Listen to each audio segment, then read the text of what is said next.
Hello friends, इस video में बात करेंगे मझगांव डॉक लिमिटेड कंपनी के बारे में।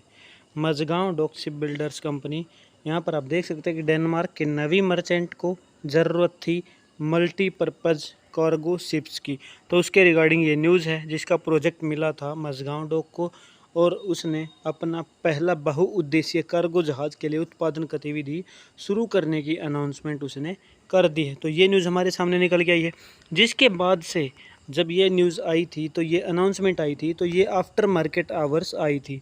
जिसके बाद अगले दिन जब मार्केट खुली तो 2.20% का उछाल इस स्टॉक में देखने को मिला और प्राइस 4,314 रुपये तक पहुंच गया। अब उसके बाद क्या मिला, एक और ऑर्डर। उस ऑर्डर में क्या है दोस्तों कि पहले जहाज़ का काम शुरू किया है और कुल 10 जहाज़ों के डिज़ाइन, निर्माण और वितरण के लिए नवी मर्चेंट डेनमार्क जो है उसके साथ हस्ताक्षर किए हैं समझौते पर। यानी कि काम तो शुरू कर ही दिया है और एक जहाज़ पे काम शुरू कर दिया और टोटल 10 जहाज़ बनाने हैं। तो हम देखते हैं कि इस न्यूज़ का क्या इफ़ेक्ट इस स्टॉक पर आगे पड़ सकता है, कहाँ तक हमें टारगेट मिल सकते हैं।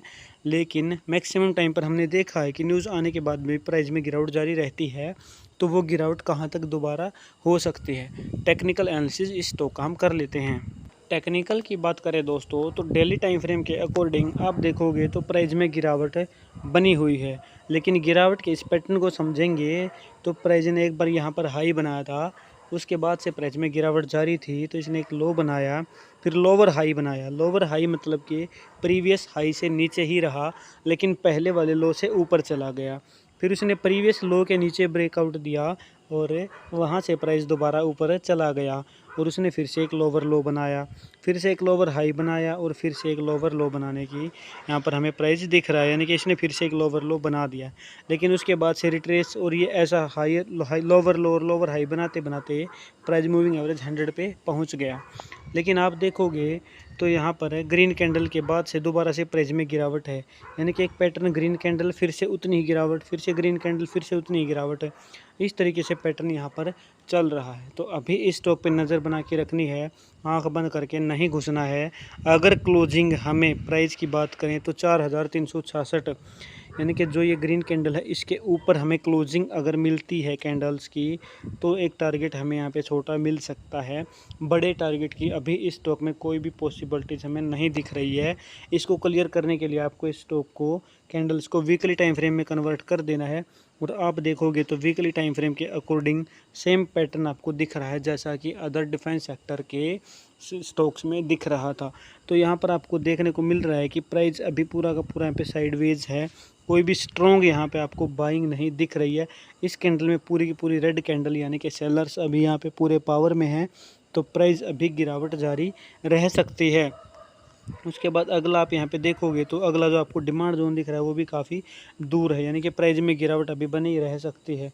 तो इसको डेली टाइम फ्रेम में कन्वर्ट करके ही आपको रखना है और इस स्टॉक पे नज़र बना के रखनी है।